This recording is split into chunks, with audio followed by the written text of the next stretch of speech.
એક બાપના ખભે સવારે દીકરીની અર્થી હતી અને બપોરે એ જ ખભે ભારે બેલા અને પથ્થર.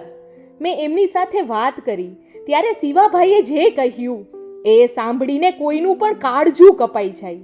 મારી બેન 10 કિલો ભાત લેવાના છે.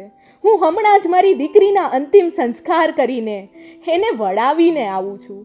એ જીવતી હતી ને ત્યારે બીમારીમાં કેટલાય દિવસો એ બિચારીએ પેટ ભરીને ખાધું ન હતું.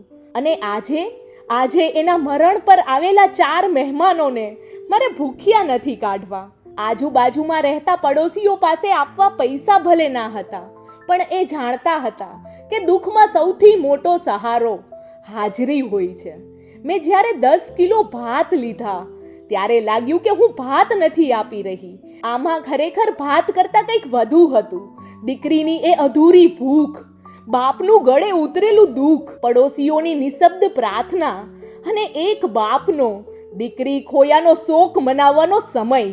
મેં સંસ્કૃતિ સામે જોઈને આ જગત જેના પર ચાલે છે ને એ આ કાગળિયા તેના ફોટા પાસે મૂક્યા ત્યારે લાગ્યું કે જાણે એ કહેતી હોય, દીદી આજે તમે મારા પપ્પાને એની લાડલી, એની વહાલી દીકરીના વિયોગનો, એના મૃત્યુનો 2 ઘડી શોક મનાવવાનો સમય આપ્યો છે. એ દ્રશ્ય જોઈને બાજુમાં ઊભેલા એક ભાઈએ નમન કરતા કહ્યું, ગરીબ માણસ સુખ તો શું, શાંતિથી દુઃખ પણ મનાવી નથી શકતો. એ દિવસે દીકરીના મરણ કરતાં પણ મોટું દુઃખ એ હતું કે ચિતાની રાખ ઠરે એ પહેલા એક બાપે મજૂરી જવું પડ્યું. એમની આંખો જાણે કહેતી હોય કે જીવતા લોકોની ભૂખ એ મરેલાના દુઃખ કરતાં ક્યાંય વધારે મોટી હોય છે.